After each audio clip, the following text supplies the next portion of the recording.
Olá, está começando o Cinepódio. Aqui você confere um ranking com os 5 filmes mais votados em nossa página www.tv.nesp.br/cinepódio.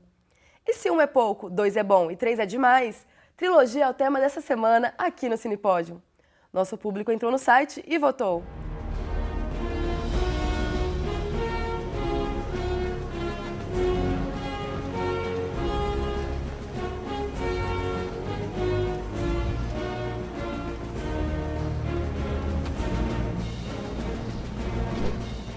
Trilogia é o nome que se dá ao conjunto de 3 trabalhos artísticos, geralmente em literatura ou cinema, que estão conectados, mas que podem ser vistos tanto como trabalho único quanto como 3 obras individuais.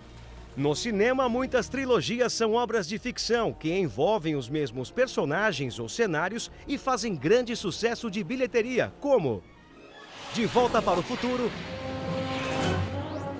Piratas do Caribe, Jurassic Park ou a trilogia Bourne. E para falar sobre trilogia, a gente recebe o produtor cultural Marcelo Cabala. Marcelo, bem-vindo ao Cinepódio. Obrigado, muito legal estar aqui. Vamos conversar um pouco sobre audiovisual e trilogia. E como começou a sua relação com o cinema? Minha relação com o cinema começou com o cineclubismo. Eu morava em Santa Maria, no Rio Grande do Sul, sou de lá, Porto Alegre, Santa Maria. Eu estava passando um centro cultural e vi lá um cartaz, toda quarta-feira, curtas gratuitos. Aí na hora eu fui assistir toda quarta-feira, durante 2 anos, fui público assíduo, sempre assistia e comentava os filmes com o pessoal. E aí depois de determinado tempo comecei a divulgar o cine por conta própria, que faltou uma pessoa lá para divulgação. E aí comecei a ajudar na divulgação, a pessoa chamou para fazer a divulgação e depois entrar como parte da equipe, né? Então, minha relação com o cinema começou com o cineclube e com curtas. Antes mesmo de assistir longas e não tanto contato com a televisão, mas com curtas e cineclubismo mesmo. Assim. Então, minha entrada, o cineclubismo para mim é muito importante porque me colocou no mundo do cinema, assim, tanto como público quanto programador audiovisual, como debate, enfim, bem interessante assim, nesse sentido. Você trabalha diretamente com o cinema dentro da Rede Fora do Eixo, né? Isso, sim. Aqui em Bauru eu faço parte da Casa Fora do Eixo e sou responsável pela programação audiovisual dos cineclubes, né? A gente tem o Cine na Casa, que é uma vez a cada 15 dias, exibindo filme nacional. 80% dele é foco nacional. A gente abre um pouco para cinema internacional, mas 80% é cinema nacional, pela plataforma que a gente tem, que é a DF5, que é a nossa plataforma de distribuição audiovisual da Rede Fora do Eixo. E a gente também tem o Cine Ouro Verde, que é toda quinta-feira, para as crianças lá do bairro Ouro Verde. Já vai para o 3º ano, então eu fico nessa parte de escolher os filmes, divulgar, fazer uma curadoria, levar lá toda quinta-feira para a criançada e tal. E a gente também tem a parceria com o Cine Extinção, que é um cineclube aqui da cidade. Todos os sábados na loja lá do da Extinção, que é na né? Cussi Júnior, né? Então a gente está com esses 3 cines parceiros e eu me envolvo diretamente com os 3, tanto o Ouro Verde quanto o Cine na Casa, e o Extinção mais como a gente entra mais na parte de técnica, equipamento, mas eventualmente a gente indica algum filme para alguma curadoria que o Aran está fazendo, e diz, sobrou aqui uma data, quer escolher algum filme e tal. Então a gente, com a nossa memória, pelo gosto audiovisual, pelo cineclubismo, assim, acaba lembrando algum filme que encaixa ali na programação. E é um trabalho muito importante, né? Distribuição e promoção do audiovisual. Dentro nesse mundo do cineclubismo, a gente também tem a CEDA, né? Que é a Semana do Audiovisual. A CEDA também é um festival com caráter cineclubista, porque entra na produção audiovisual, audiovisual como um todo, audiovisual com artes integradas, e a maioria das oficinas que a gente faz entra em exibição. Então ele acaba virando, num certo sentido, um festival cineclubista, né? Nesse sentido. E é importante para a divulgação dos filmes. É a fruição do audiovisual como um todo, né? A gente tem uma produção grande, né? Independente, e não tem o escoamento disso. Então a CEDA e o cineclubismo servem um pouco para isso, assim. Isso é bem bacana. E o tema da trilogia é um formato já consagrado dentro do cinema. Há trilogias famosas, como da Incomunicabilidade, do diretor italiano Michelangelo Antonioni, a de comédias, como American Pie, de aventuras, como Jurassic Park.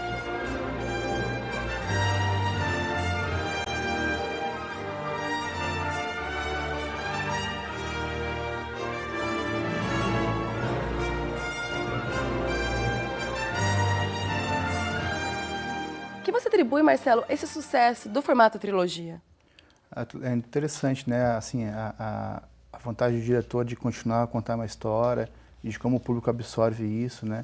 E desde o filme com um caráter mais cult, mais clássico, como o caso do Michelangelo Antonioni, dos anos 60, que criou toda uma estética visual ali nos anos 60, desde os filmes os mais novos, populares, né? Então a vontade do diretor de continuar uma história e seguir aquilo. Às vezes o filme que ele faça, acho que não contou tudo que precisava contar, e como o público vai aceitando isso, e como o público vai querer continuar a entender aquela história, acompanhar e consumir aquele produto audiovisual como um todo, né? Então é interessante, sim, as histórias que se amarram, e tu olhar um filme e outro, aquela cena lá liga com esse filme, às vezes o primeiro não é ligado ao segundo, mas o terceiro tem uma conexão. Então acho muito um empenho audiovisual muito interessante, assim, do diretor e do público querer acompanhar e buscar Querer isso. continuar como se fosse uma novela cinematográfica.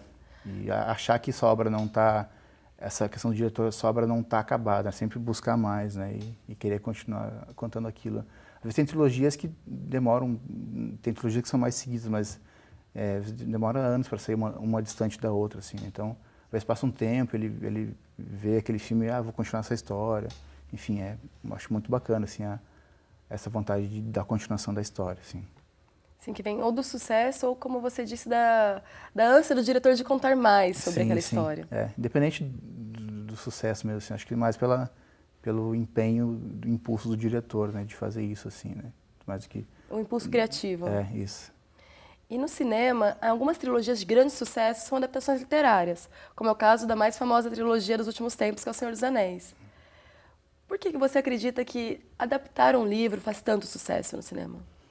Acho que quando a gente já lê um livro imaginando histórias, né, e visualizando cenas, né. Quando a gente não lê essa cena aqui, como é que seria se eu tivesse nela presencialmente? O livro, ele é um imaginário muito completo, né. Cada um que lê tem a sua percepção, né, e imaginar histórias e ver aquilo. Então, quando chega o cinema, é a forma mais clara que se tem de ver aquela história que tu tanto leu. Às vezes tu vê o filme, mas essa cena aqui não tá não é como eu imaginei, mas aí tu vai tirar suas próprias conclusões, né? Então o audiovisual é o que te dá essa oportunidade de visualizar o cinema adaptar os livros, né? É o que talvez assim como uma pintura, uma obra de arte, assim, ou uma fotografia, mas o cinema tu consegue ver, né, os movimentos e tal, e aquela história que tu imaginou contada ali, né? Interessante. E o cinema ele também só adapta histórias que fizeram sucesso, né? Histórias de grande chamariz popular já. E você vê essas histórias transpostas para as telas, né? Sim. Acho que nem tanto só pelo sucesso popular, assim. Às vezes tem livros que não fizeram tanto sucesso e pegam um diretor talvez um pouco mais... Consagrado? Consagrado, mas com um olhar mais, vamos dizer assim, cult, né, do cinema. Pega uma história que ele achou interessante e transforma em audiovisual, a literatura, mas nem sempre é porque é consagrado, né? Porque vai pelo impulso estético do diretor, né? Pela influência que ele tem no seu meio artístico, né? Sim. Tanto o livro e a capacidade do diretor de criar um cinema autoral em cima daquele livro, né? De contar a sua própria versão da história que o autor já escreveu. Sim. Cinepod, dá uma paradinha e volta já com o nosso ranking de 5 filmes mais votados sobre trilogia.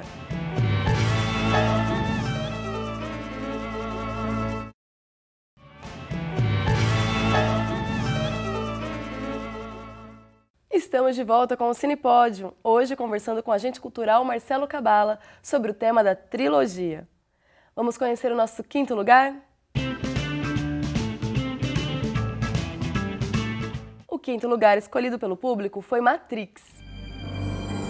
Matrix conta a história de Thomas Anderson, um jovem programador que mora em um cubículo e é atormentado por estranhos pesadelos nos quais encontra-se conectado por cabos e contra sua vontade. À medida que o sonho se repete, Anderson começa a ter dúvidas sobre a realidade. Por meio do encontro com os misteriosos Morpheus e Trinity, ele descobre que é, assim como outras pessoas, vítima do Matrix, um sistema inteligente e artificial que manipula a mente das pessoas, criando a ilusão de um mundo real, enquanto usa os cérebros e corpos dos indivíduos para produzir energia. Morpheus está convencido de que Thomas é Neo, o aguardado Messias capaz de enfrentar o Matrix e conduzir as pessoas de volta à realidade e à liberdade.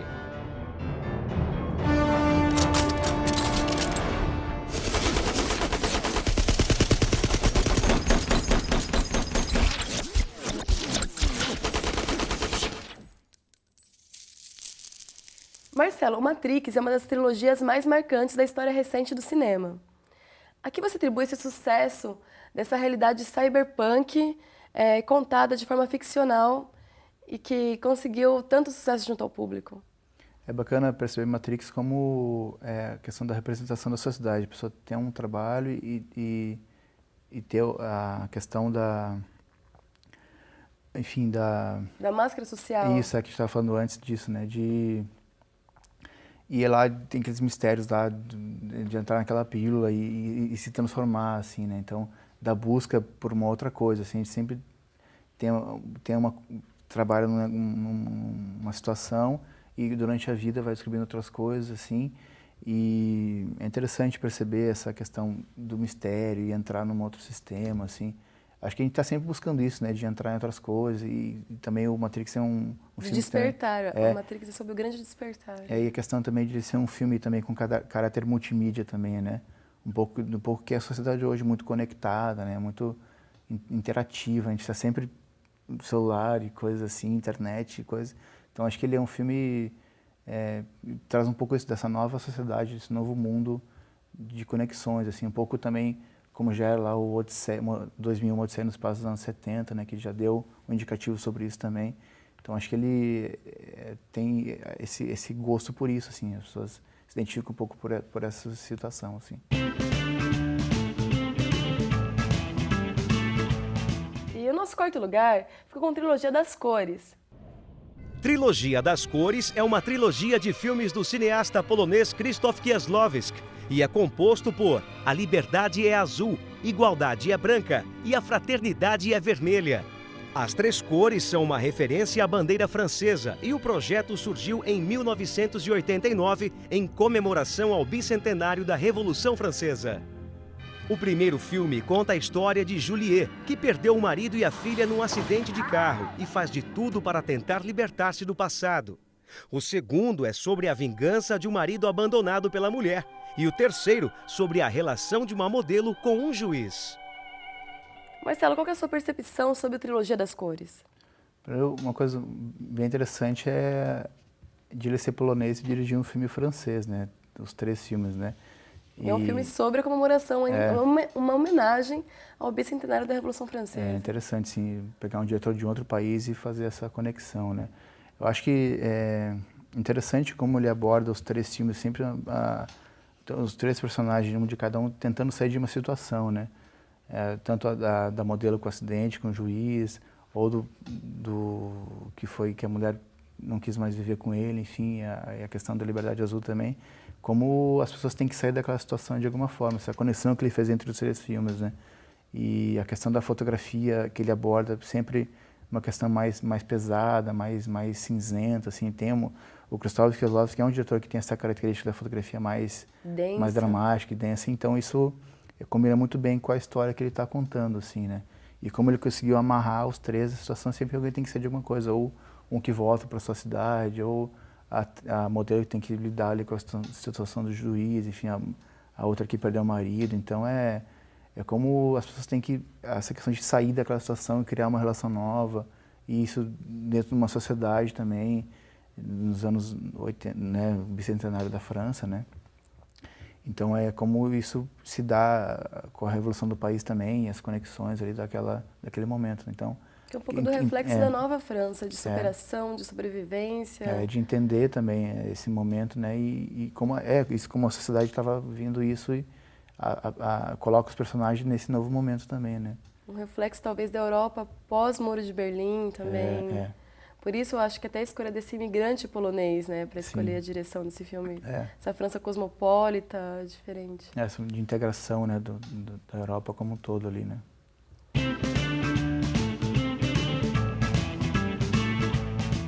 E a nossa medalha de bronze ficou com Hannibal. A trilogia é baseada no personagem Dr. Hannibal Lecter, criado por Thomas Harris, encenado por Anthony Hopkins. A ordem de produção dos filmes é Silêncio dos Inocentes, Hannibal e Dragão Vermelho, e não seguem a ordem cronológica da história. Hannibal Lecter é um grande psicanalista com o bizarro hábito do canibalismo, o que acarreta sua prisão no início da trilogia.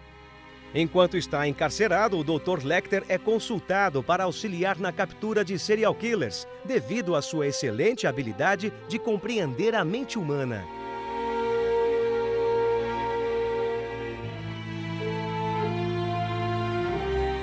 Marcelo, o Hannibal, ele retrata um psicopata que fascina muitas pessoas. Por que esse sucesso do psicopata na história do cinema? É bacana, acho que talvez ele tenha um pouco de que cada um é dentro de si, assim, essa questão de a pessoa estar numa situação ali e se transformar em outra pela questão do psicopata. A gente nunca sabe quando uma pessoa vai em determinadas situações se transformar, né, daquele estado que ela está, o estado de humor, né? Então, acho que as pessoas buscam isso, assim, de como lidar com a situação. Acho que o filme talvez mostre um pouco isso, assim, essa história de virar, estar numa situação e virar em outra, assim, e se transformar naquele estado de espírito de um certo sentido, assim. Então, a gente quer saber como talvez lidaria com a situação olhando o filme, assim, né? E acho que também o cinema ensina muito isso, assim, de olhar e perceber como as situações podem mudar e acontecer, né? E entrar nesse... As pessoas têm essa curiosidade de buscar essa questão psíquica, né? Que é interessante, assim. O que você achou da atuação do Anthony Hopkins como Hannibal?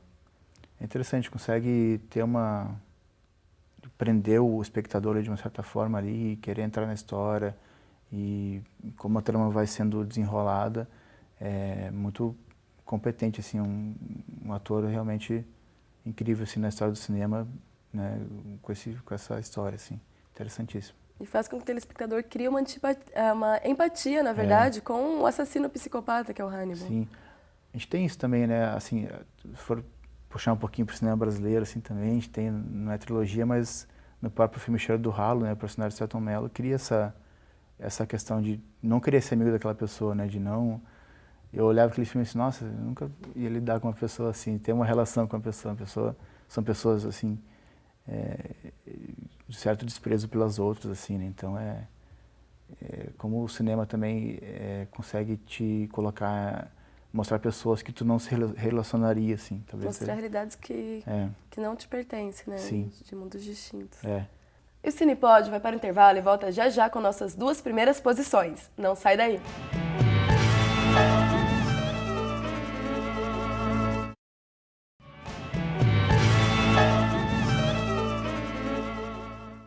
Estamos de volta com o Cinepódio, hoje batendo um papo sobre trilogias com o produtor cultural Marcelo Cabala.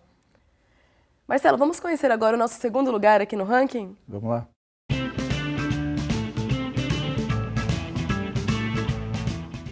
E a nossa segunda posição ficou com a trilogia do Poderoso Chefão.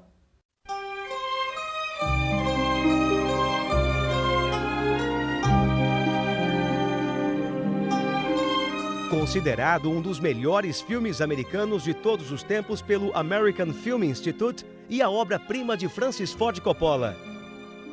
Baseado no best-seller de Mario Puzo, o primeiro filme retrata a luta de uma família siciliana para permanecer no poder, numa corrupta, enganosa e traiçoeira América pós-guerra.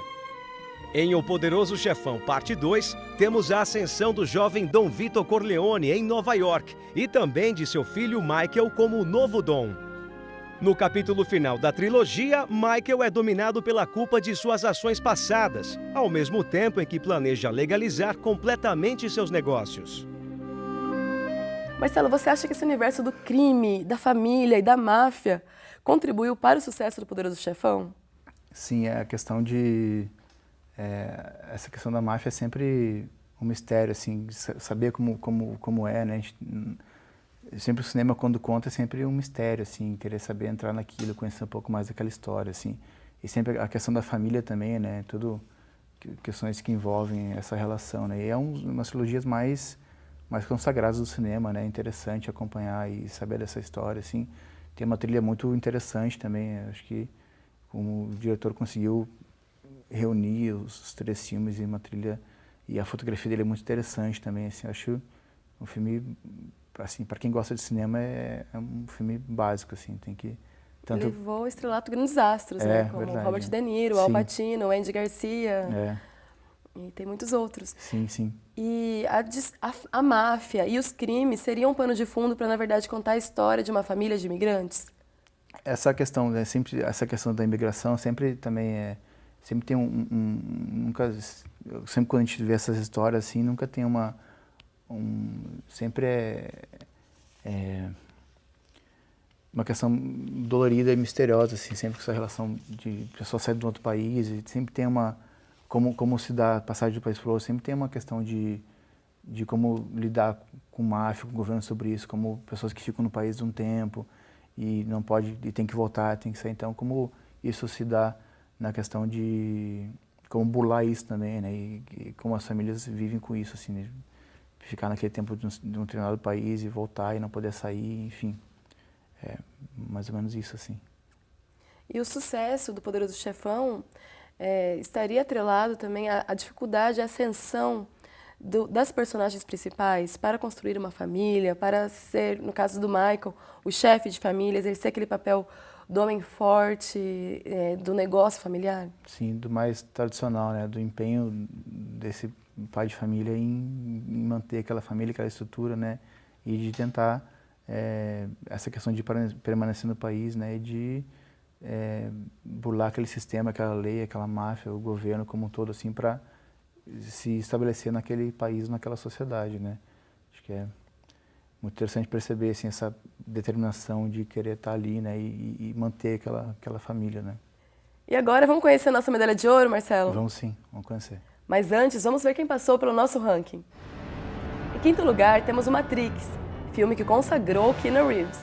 Já em quarto lugar, temos a trilogia das cores, uma referência ao cinema cult. O terceiro lugar ficou com a trilogia de suspense Hannibal.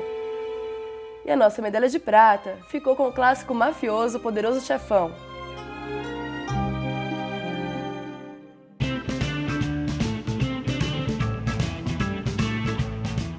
E agora, com salva de palmas, a nossa medalha de ouro ficou com a adaptação de Peter Jackson para O Senhor dos Anéis, livro de J.R. Tolkien. O Senhor dos Anéis foi dirigido por Peter Jackson, com base na obra-prima homônima de J.R.R. Tolkien. O primeiro filme é O Senhor dos Anéis, A Sociedade do Anel. O segundo é As Duas Torres e o terceiro filme, O Retorno do Rei. Os três filmes seguem o jovem hobbit Frodo Bolseiro em sua missão de destruir o Um Anel, assegurando assim também a destruição de seu criador, o Senhor das Trevas Sauron. Para auxiliá-lo em sua tarefa, forma-se uma sociedade que se rompe, deixando Frodo continuar sua jornada acompanhado apenas por seu amigo Sam e pelo traiçoeiro Gollum, um dos antigos possuidores do Um Anel. Ao mesmo tempo, o mago Gandalf e o humano Aragorn, herdeiro exilado do trono de Gondor, unem-se e juntam o povo livre da Terra-média em uma guerra contra Sauron.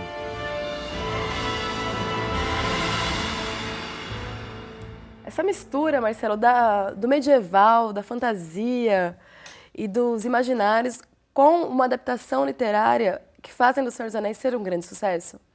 Sim, a questão do medieval é bem mais imaginária do que os outros filmes que a gente comentou, né? Porque tu volta a lendas, volta a tempos antigos, a mistérios. Então, acho que o medieval, ele desperta muito mais interesse em querer saber e conhecer o mundo como era antes de muitas pessoas chegarem aqui, né? Eu acho muito, muito bacana, assim, essa questão de voltar uma história, voltar um tempo e o cinema poder proporcionar isso, assim, né? De como o medieval trazer para hoje, assim, e até eles conseguem colocar situações da sociedade um pouco de hoje, como a gente lidaria com algumas situações assim, né? Então De é interessante guerra, colocar o de... medieval com o hoje assim e pensar como adaptar para um cinema que a gente tem, né? Bacana também que a Sociedade do Anel é como se fosse uma referência até Nações Unidas, povos distintos, de nações distintas, buscando a solução para um problema, e no final eles acabam brigando e depois voltam. Sim, sim. E a complexidade do Senhor dos Anéis é uma coisa que também chama atenção, porque é diferentes línguas, diferentes sotaques linguísticos, porque o Tolkien, o criador, ele era um linguista, né, um professor de letras também. E esse sucesso do Senhor dos Anéis contradiz a suposta teoria de que o público prefere algo mais fácil. O que você acha disso? Não, acho que a gente entra num filme que fez sucesso, assim, grande bilheterias, assim, mas como despertou interesse no público em buscar um filme mais com uma história mais densa, a questão das linguagens, né? Nem sempre o cinema, as trilogias são de grande... A bilheteria não é só pelo sucesso financeiro ou de popular, que todo mundo está nesse tipo, que todo mundo está indo ver, né? É pela história mesmo, como ela aprende, assim, né? E é interessante o público, o espectador, de audiovisual, buscar esse interesse por essa história mais pesada, um pouquinho mais densa, né? Fica instigado a buscar uma coisa mais complexa. Teria algum filme que você mudaria no nosso ranking ou que você acrescentaria? Eu acho que, assim, do meu gosto, eu acho que eu colocaria os do Krzysztof Kieslowski por primeiro. Que eu gosto muito, assim, dele como diretor, como a trilogia, acho muito... A trilogia das cores, então, em primeiro lugar no nosso ranking. Na minha opinião, né? E foi um impacto muito, muito forte nos anos 90. Aqueles filmes que saíram, a questão da história, da fotografia, da coragem do diretor de ser polonês, de fazer um filme francês. E eu acho muito, para mim, assim, acho muito... Quando eu assisti eles foi muito, muito bacana, assim. Impactante. Eu colocaria em primeiro esses. Só esse você mudaria, não mudaria mais nada. Esse aí primeiro seria Trilogia das Cores. Marcelo, eu gostaria de agradecer a sua presença aqui no Cinepódio. Obrigado, valeu. Contribuindo com seus conhecimentos cinematográficos no nosso ranking. Bacana poder um pouco compartilhar a experiência e nosso gosto audiovisual sempre permanente para a nossa vida toda, assim. Vocês gostaram do nosso ranking sobre trilogia? Não se esqueça que aqui no Cinepódio é você quem manda. Entre no nosso site e vote. www.tv.nesp.br/Cinepódio. Até o nosso próximo ranking.